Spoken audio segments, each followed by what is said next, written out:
네,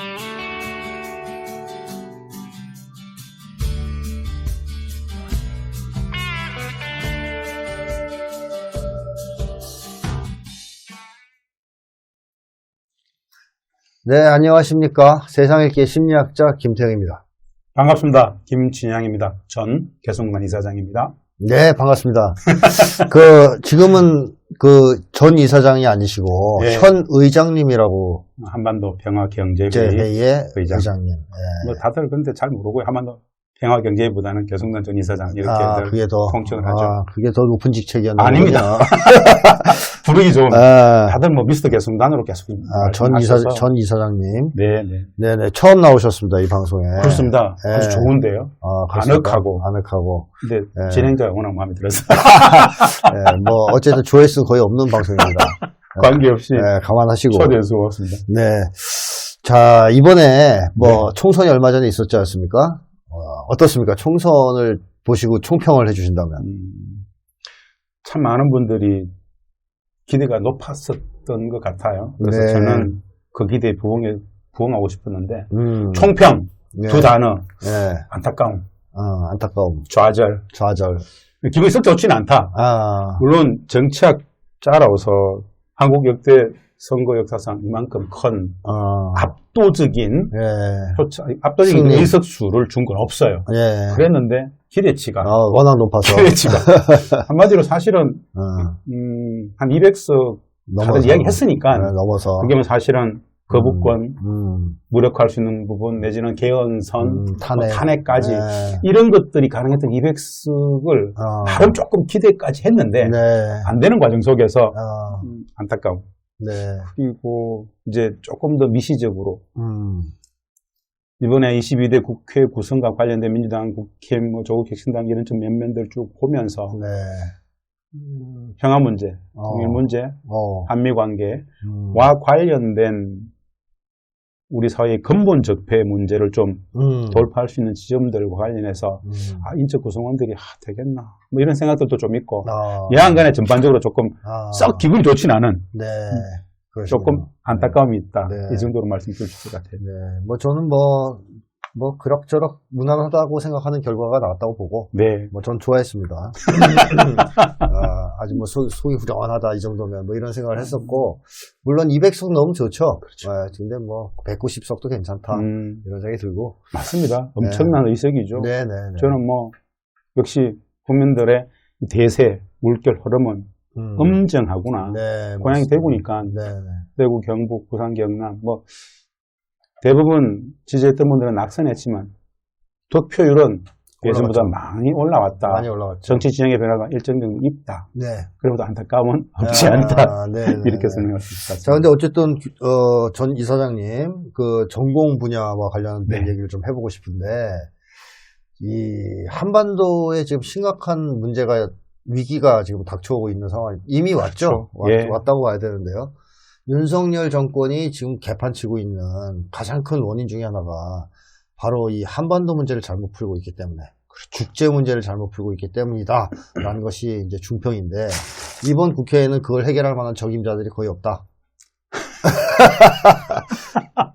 아직 5월 30일부터 이제 22대 국회가 시작이 되는데요. 기대는 걸어봐야 합니다만은 맞습니다.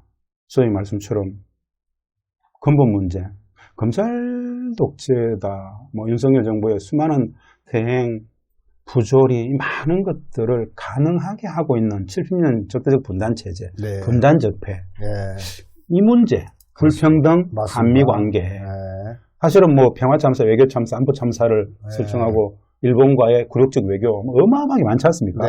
일일이 이렇게 나열하기 힘들 정도로 외교참사가 심각한 상황입니다. 이 외교참사라는 사실은 국익의 손실이거든요. 그렇습니다. 가장 열받는 게 우크라이나 전쟁에 끼어든 거. 끼어든 거지만 국내 경제가 이렇게 어려운 상황에도 불구하고 그쪽에다가 지금 우리가 얼마를 퍼줬습니까? 우크라이나 전쟁에 우리가 지금 나간 돈이 20억 달러가 넘어요. 아이고. 지난해 21억 달러 약 조 단위로 차관에 나갔어요. 무슨 짓을 하고 있는 거지? 야, 21억 달러가 넘는 돈이 우크라이나 전쟁에 거의 공돈입니다. 공돈. 제가 그렇죠. 보기엔. 못 받을 나중에 돈입니다. 못 받을 돈이에요. 네. 우리 국민들 경제가 어떤 상황인데 네. 거기에 러시아의 엄청난 그 반발, 우리 무역시장이 엄청나게 크지 않습니까? 그렇죠. 러시아. 네. 그 반발을 무릅쓰고 그런 많은 것들이 다 참사잖아요. 참사죠. 자해외교죠. 제가 옛날에 자해 잘못 썼다가 크게 한번 맞은 적이 있는데 그래요. 외교 참사, 네. 남북관계 적대적 본단체제, 전쟁 위기 이런 가장 근본적으로 이 분야를 전공한 학자의 입장에서 전쟁적 위기는 엄존하죠. 미국과 일본은 우리를 이제 거의 뭐 장기말 졸로도 안 봅니다. 맞습니다. 이미 뭐 네. 취급도 안 하는 상황. 그렇죠. 국격이 하루아침에 떨어져 있지 않습니까? 이런 문제와 관련해서 22대 국회에서 다시 재조정해서 정상화시켜야 되잖아요. 네, 그렇습니다. 그거를 정상화시킬 수 있는 비전들이 아직은 안 나오고 있다. 아직은. 몇 네, 명. 네, 네. 그럼에도 불구하고 이제 조국혁신당에는 그 김준영 네. 전 국립외교원장 같은 분들은 네. 이 부분이 아주 정통하죠. 네. 그런 기대가 좀 있고 네. 민주당이라든 다른 데는 사실 좀 잘 안 보입니다. 아, 그리고 저의 주 관심사는 전쟁적 위기의 남북관계잖아요. 그렇죠. 80년 남북관계사 속에서 원래 근본적인 남북관계 변화가 있었습니다. 그렇습니다. 한민족, 한동포로 보지 않겠다. 이제 이미 좀, 전쟁은 눈앞이 현실이다. 이 전쟁을 맞닥뜨고 있는 상황 속에서 어떻게 한 가족, 형제, 자매라 이야기할 수 있겠는가. 네. 즉 북은 미국과 일본의 대북 적대 정책이 전면화되고 전략 자산들이 엄청나게 들어오고 일상적인 전쟁 위기 속에서 눈앞 현실로서 전쟁을 인지하고 있는 상황에서 이런 걸 전쟁을 끝내야 되지 않겠습니까? 네, 그렇죠. 당면한 전쟁 위기를 극복하는 문제와 관련해서 22대 국회가 관심을 가져야 되는데 네. 이번에 구성하셨던 분들이 그 부분에 대해서 얼마나 문제의식을 갖고 있는지 그것도 조금 아니까리 합니다. 조금 많이 안타까우실 겁니다. 답답하죠. 그래서 제가 생각할 때 참 안타까운 것은 우리 한국 사람들, 예. 특히 정치인들도 예, 시야가 딱 국내에 한정되어 있는 것 같습니다. 안타깝죠. 이 밖을 잘 보지 못하고 크게 남북 예. 차원의 시각도 없고 국제적인 시각도 없고 그냥 국내에 딱 폭박혀가지고 맨날 이준석, 뭐 나경원 예. 뭐 이런 사람들만 생각하는 것 가장 같아요. 안타까운 지점이에요. 자, 그래서 오늘은 이제 그런 얘기를 좀 해주시면 좋겠는데 지금 22대 국회가 개원될 텐데 네. 어떤 한반도 환경 속에서 개원되는 국회다라고 얘기해야 됩니까? 사실은 진짜 객관적 정세가 너무너무 어려운 것도 맞고 네. 위기가 있는 건 실지고 사실은 위기 속에 기회도 있거든요. 그렇죠. 잘 저는 해요. 사실은 네. 엄청난 기회가 좀 보여요. 그리고 프로세스도 보이고 당면한 전쟁 위기가 있는데 네. 우리가 잘하면 완벽한 평화의 실천 프로세스를 나아갈 수도 있겠다라는 위기와 기회가 보여요. 잘만 하면 우리가. 예. 네.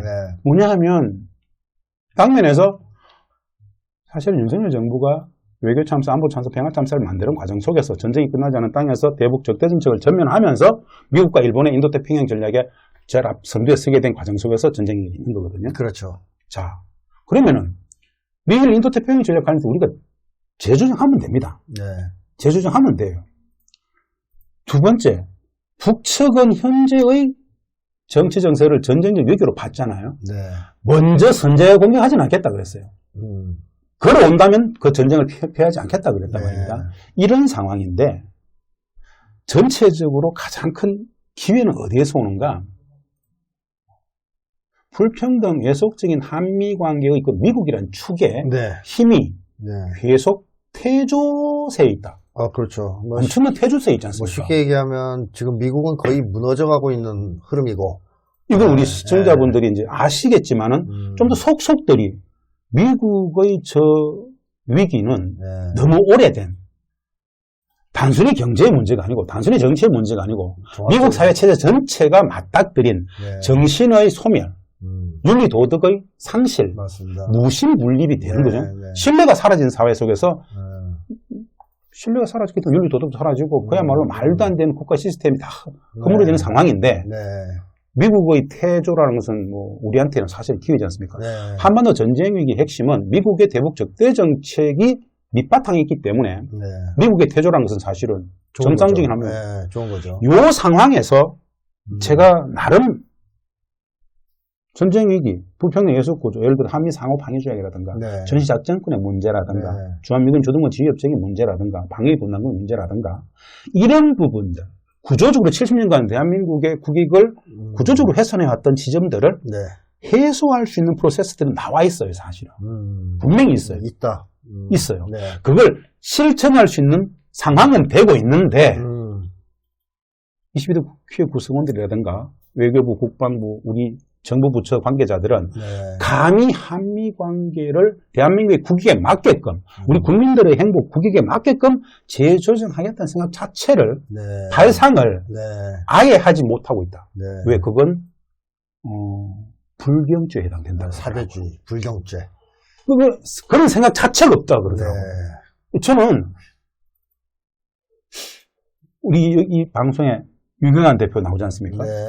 국제정치에서 보고 있으면은 지난해 아프가니스탄에서 미군 철수라든가, 네. 예멘의 미 대영국 항전이라든가, 아프리카에 있어서 니제리아에서의 네. 요구라든가, 미군 네. 문제가 계속 나온단 말입니다. 네. 미국은 스스로 지금 물러나고 있는 상황이잖아요. 네. 이런 상황 속에서 우리가 과도하게 미군 나가라가 아니고, 네. 저는 한미 상호 방위조약, 이게 예를 들어서 불평등 한미 관계 근거라면은 최소한 미일 상호 방위조약이나 네. 미 필리핀 상호 방위조약 수준에서 네. 70년 전에 만들어 놓고 단 한 번도 개정되지 않았는데 70년에 변화된 상황에 맞게끔 고쳐야 된다. 재조정하자. 네. 당당히 이야기할 때 오히려 미국은 재조정을 맞겠다고 받아들일 수도 있겠다 생각이 그러니까 쉽게 얘기하면 옛날에 미국이 엄청 힘이 셌기 때문에 네. 우리가 그런 얘기를 했다가 맞아주는 수가 줄 알았는데 근데 지금은 아닌데 오히려 지금은 네. 이야기할 수 있는 상황인데. 상황도 됐고 네. 미국도 그것을 이상하게 생각하지 않을 정도가 됐는데 그렇죠. 정작 그 엄청난 피해의 당사국에 있는 우리 대한민국의 정부, 정치인들, 부처 관료들 그리고 국회의원들조차도 이 문제의식 자체가 없다라는 거. 문제의식이 없다. 인식이 있어야 네, 그렇죠. 문제 제기를 하는데 그렇죠. 인식의 부재이기 때문에 네. 아무 문제의식은 굉장히 네. 가슴 아프죠. 22대 국회가 사실은 그 문제를 풀어야만 하는데 네. 또 뭐 아까도 얘기했지만 한국이 엉망진창이 된 근본 원인이 윤석열이 망해가는 미국을 쫓아가면서 생긴 문제가 크거든요. 그렇죠. 근데 오히려 요 문제 해결할 수 있는 국회가 이번에 만들어지지 못했다. 그래서 그럼 어떻게 해야 됩니까? 제가 최근에 보면서 네. 우리가 함부로 네. 공적인 위치에 있는 사람들은 물론 진보개혁적인 몇몇 의원님들은 지난 총선 준비할 때부터 윤석열 탄핵을 딱 걸고 소위 말하는 탄핵 후보 네. 저는 윤석열 탄핵에 찬성하면 돼가지고 한 30여 명 정도가 이번에 당선이 됐어요. 네, 맞습니다. 근데 천하람부터 이준석 개혁신당 관계자들 이야기를 들어보니까 대통령 선거가 3년 후에 있는 겁니까? 라고 하면서 이준석이 그랬죠. 예. 네. 지금 뭔 말이야? 탄핵이라는 말은 직접 하진 않지만 그렇죠. 하야까지 얘기하고 있어요. 네. 하야까지 얘기하고 있어요. 네, 네. 이런 생각이 들었어요, 사실은. 이런 분위기가 기존의 메이저 레거시 미디어에 나오고 있고, 그 이준석, 천하람 같은 개혁신당 애들 이야기할 정도면, 네. 씹던껌 버린다고 버릴 수도 있겠구나. 그렇죠. 그런 우려 내지는 여러 가지 기대까지 있는데, 이 과정에서 저는 민주당이나 조국혁신당이나 뭐 진보당 요번에 22대 구성을 하게 된, 원구성을 하게 되는 의원들이 당내 연찬회를 통해 가지고 진짜 소장님 말씀처럼 검찰개혁 진짜 중요하죠. 국내 정치 문제 진짜 중요하죠. 그 수많은 독재, 수많은 적폐들의 근본 적폐인 한미 간의 불평등 예속적 구조의 문제와 그렇죠. 분단체제, 전쟁적 체제를 끝내는 문제, 그것이 환경을 바꾸지 않으면 이 미시 문제는 우리가 확실히 느꼈잖아요. 군사적 주권이 없는데 어떻게 민주가 가능합니까? 그렇죠. 최근에 이슈가 또 되더라고요. 네. 아무리 우리가 민주주의를 이만큼 올려놔도, 즉 문재인 정부 때 나름 국가 신인도라든가 여러 가 많이 올려놨지만 한 방에 나가잖아요. 네. 그래서 20대 국회 연찬회 시작하기 전에 좀 이런 부분들을 네. 당들이 촘촘히 좀 준비했으면 좋겠다. 그리고 전쟁의 문제는 저는 우리가 전쟁이 안 나고 있으니까요. 이란이 이스라엘이 뭐 시리아에 있는 그쪽을 이렇게 하는 저것만 보고 있기 때문에 저게 남의 나라인가 싶지만 저는 사실은 이스라엘이 이란을 때리고 이란이 이스라엘을 때리는 이 상황을 보면서 저는 사실 조마조마해요. 맞습니다. 지금 우리의 일이거든 지금. 미국적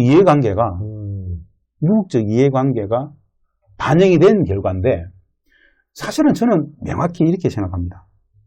미국은 왜 여기에서는 장난을 못 치는가?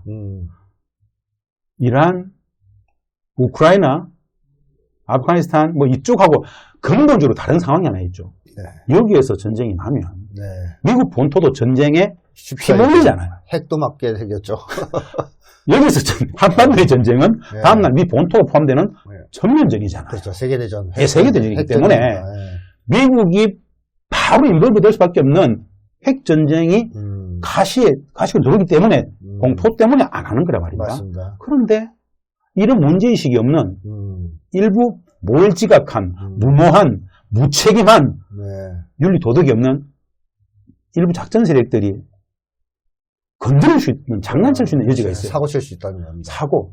이게 가장 두려워요. 맞습니다. 저도 그 얘기를 계속 하십니다. 여기저기서.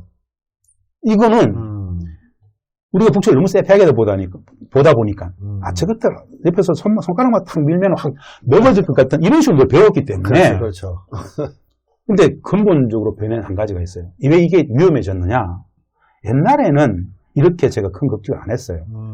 왜 남과 북은 한 민족이었고 한 동포였고 한 형제 자매였잖아요. 북쪽에서 그렇게 얘기를 했으니까 계속. 근데 원래가 달라진 건 80년 남북관계사 속에서 가장 극적인 변화는 근본적인 변화라 그러잖아요. 북은 남을 한 민족으로 보지 않겠다. 그렇죠. 적대국가. 한 동포로 보지 않겠다. 전쟁 중에 있는 적대국가로 보겠다. 왜냐? 전쟁이 눈앞의 현실이기 때문이다. 전쟁에는 자비가 없다. 전술핵을 쓴다면 우리도 전술을 쓰겠다. 모든 수단과 방법을 가리지 않고 우리는 전쟁을 결코 피하지 않겠다 그랬어요. 전쟁을 결코 피하지 않겠다. 전쟁에는 신선민이 윤리 도덕인이 없잖아요. 그렇죠. 모든 것에 완벽한 무. 옛날에 누군가 툭툭 치면은 한쪽이 안 때리면 안 싸우면 괜찮았는데 지금은 오히려 제가 본 북측 입장에서는 건드리면 북측이 잘 쓰는 말이 있어요. 수천 배로 갚아주겠다.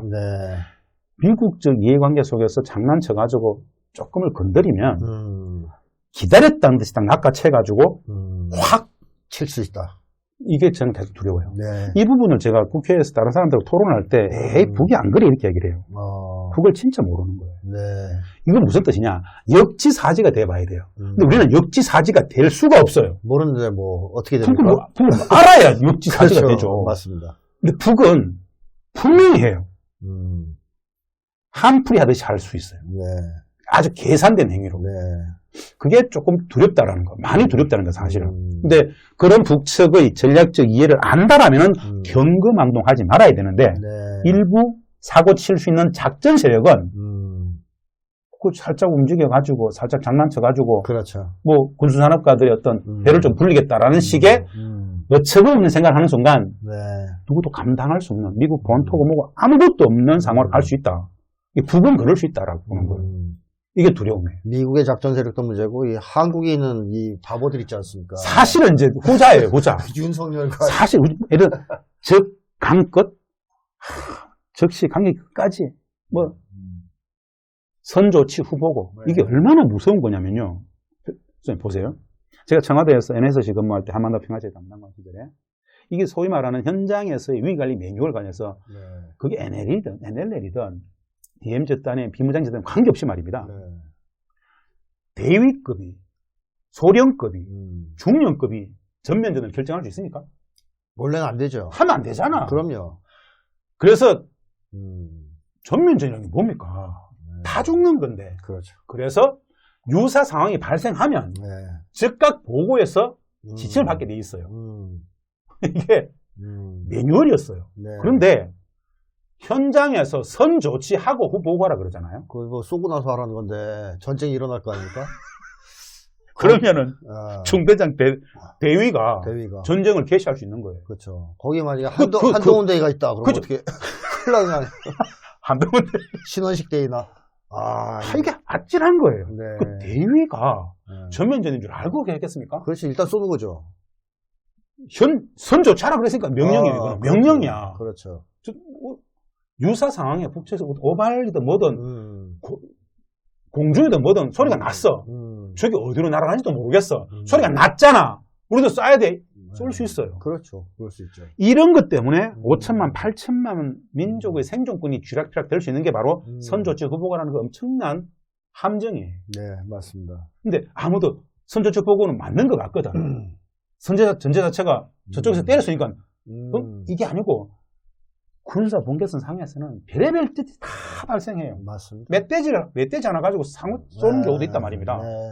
이런 것들이 있기 때문에 무모해진단 말입니다. 그래서 경거망동하지 말아야 되는데 소장님 말씀처럼 북의 전략에 대한 무지, 네. 북의 전력에 대한 무지, 네. 북이 미국을, 북이 우리를 북측의 군사 전략과 군사 전력 상황을 전혀 모르면은 백전백패하지 않습니까? 그렇습니다. 그래서 이제 두려움이 있어요. 그리고 또 한 가지 두려움이 있어요. 네. 일본이 장난칠까 싶어서. 아, 일본 애들이 또 일본이 장난칠까 싶어서. 네. 예를 들어서 김여정 부부장 담화도 있고 했었는데 잘렸잖아요. 요즘 드론 얼마나 많습니까? 네. 무인기도 얼마나 많습니까? 많죠. 가장 싸거든요. 네네네. 예전에 혹시 소장님 들어보셨어요? 우리 뭐 몇 년 전만 하더라도 드론 무인기 막 한두 달 동안 대서특별돼 가지고 뭐 뚫렸다 막 이런 말 하잖아요. 네. 아마추어 무인기 동호회 같은 데서 설악산 같은 데서 무인기 띄워가지고 북에 보냈다가 금강산 쪽으로 보내가지고 사진 찍고 상공 촬영하고 다시 보게 하는 거 이거 막 해요. 보냈는데 안 돌아오면은 사고야 그냥 어디가 처박혀 있겠지. 그런 식의 아마추어 동호회들이 왔다 갔다 하는 것들을 장난삼아 했는데 그게 남북의 전쟁적 위기가 될 수 있어요. 그럴 수도 있죠 이제. 저게 새떼인지 드론인지 저게 무인기인지 아무도 모르잖아요. 그렇죠. 북이 그랬잖아요. 김여정 부부장의 담화에 보면은 새떼를 보고 우리가 보낸 무인기라고 해서 나라가 시끄러운 걸 보니 참 우스꽝스러웠다. 만약에 말입니다. 이쪽에 군사적 위기를 높이고자 하는 일본이라든가 이쪽에 작전 세력들 이런 애들이 무인기 그 진짜 싸다 말입니다. 배터리 대충 해가지고 동해 동부전선 쪽 설악산 밑에서 한 서너 대, 10대를 쭉 올리는다. 올려놓고 빠져버린다. 어떻게 돼요? 그 북쪽이 예전 같으면은 조금 여유를 갖고 됐을지 모르겠으나 올해부터는 아니지 않습니까? 지금은 그런 거 없어요. 바로 여지를 주지 않겠다는 거예요. 바로 국경 침입, 뭐 영공 침입으로 보겠죠. 완정하겠다요. 완정. 완전히 정복해버리겠다는 거거든요. 그냥 철저히 물론 뭐 김정은 국무위원장의 1월 15일 그 최고 인민의 희정연설이라든가 기조는 우리가 먼저 일방적으로 할 경우는 없겠지만 털끝만큼은 건드린다면 그러온다면 결코 전쟁을 피하지 않을 것이다. 그럼 그 전쟁은 끝장을 보는 전쟁이다. 그렇죠. 70년 이상 우리 끌려다녔는데 더 이상 그렇게 잘하지 않겠다. 이거 더 이상 신경 쓰지 않겠다. 그리고 미국 문제로 확실히 본다. 그리고 우리가 왜 그 NCG 그룹을 해가지고 전술핵을 동원한 훈련들을 지금 거의 하잖아요. 북도 전술핵을 동원하겠다는 거거든. 야, 이런 문제들이 전쟁적 국면에 들어와가지고 이것이 옳으니 그러니 네가 문제인 우리가 이런 논의들 자체가 굉장히 의미가 없잖아요. 그게 걱정이에요. 북은 굉장한 결심을 했다.